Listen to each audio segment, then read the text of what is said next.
Hello বন্ধুরা, তোমরা সবাই কেমন আছো? আশা করছি ভালোই আছো।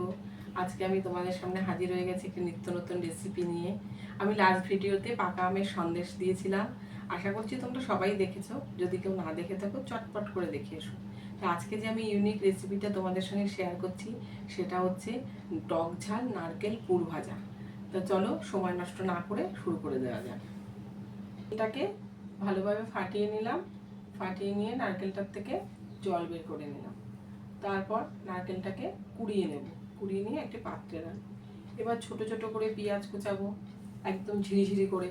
তোমরা যেমন খাও, মানে আমি তো অল্প 20টার মতো করেছি। এবার তোমরা যদি আরো বেশি করো বা সেটা তোমাদের রান্না করার সময় তোমরা বুঝে যাবে যে কতটুকু লাগবে। সেই পরিমাণে লঙ্কা কুচিয়ে নেব। লঙ্কাও সেম যেরকম ঝাল খাও সেরকম ভাবে লঙ্কাটা কুচিয়ে নেব। এবার লঙ্কা পেঁয়াজ কোচানো হয়ে গেলে এবার লেবু, আমি 2টো লেবু নিয়েছি। আমি যেরকম টক খাই, এবার তোমরা যদি মনে করো যে না আর একটু নেবো বা পরিমাণটা বেশি, তাহলে সেই বুঝে তোমরা আর একটু বেশি নেবে। তো লেবুগুলোকে আমরা ছোট ছোট পিস করে কেটে রেখে দিলাম। এবার একটি পাত্রে ময়দা নেব, নুন, খাবার সোডা, জল, সাদা তেল, এইটা মিক্স করে ভালোভাবে ময়দাটাকে মেখে সাইডে রেখে দেবো। তারপরে কি করব, ময়দাটা যে মাখা হয়ে গেল ওটা সাইডে রেখে দিলাম রেস্টে। এইবার একটা কাচের বোলের মধ্যে ওই যে আমি নারকেল কুড়িয়ে রেখেছিলাম সেই নারকেল কুড়ো, তারপরে বিট নুন, পেঁয়াজ কুচি, লঙ্কা কুচি সব দিয়ে, লেবুর রস দিয়ে ভালোভাবে ওটাকে মিক্সড করতে হবে। এমনভাবে মিক্স করতে হবে যেন পুরোভাবেই ওটা সম্পূর্ণভাবে মিক্সিংটা হয়ে যায়। হয়ে যাওয়ার পর এইবার আমি যে লিচিটা কেটে রেখেছি সেখান থেকে আমি ছোট ছোট করে বেলবো, সেটা পরে।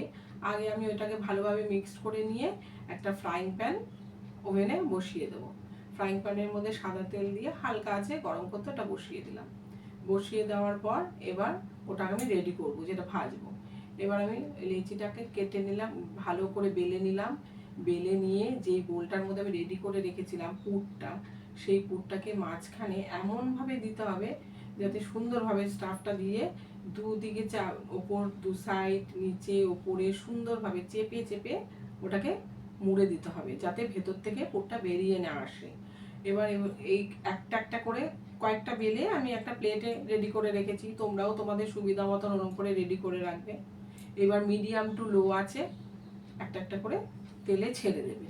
এবার ছেড়ে দেওয়ার পর ওটা দেখবে একদিক যখন একটু সামান্য ব্রাউন কালার এরকম হতে থাকবে, হালকা আছে, আঁচটা কিন্তু তোমরা একদম বাড়াবে না, মিডিয়াম টু লো আঁচটাই রেখে দেবে। সম্পূর্ণ ব্রাউন হয়ে গেল, আবার আরেকটা সাইড তোমরা উল্টে ওরকম ভাবে ব্রাউন ভাবে ভেজে সব কটাকে ভেজে ভালোভাবে সুন্দরভাবে একটা প্লেটে তুলে নেবে। তোমরা খাবে কিছু, মানে যখন ভাজা হয়ে গেল দেখবে আমি একটা ভেঙেছি, এত সুন্দর স্টাফিংটা হয়েছে আর খেতেও খুব সুন্দর হয়েছে। আমি ঘরে প্রথম বানালাম, বানিয়ে খেলাম, সবাই খেয়েও ভালো বলেছে। আশা করছি তোমাদেরও ভালো লাগবে। তোমরা একদিন বানিয়ে খেয়েও দেখবে খুব সুন্দর লাগবে।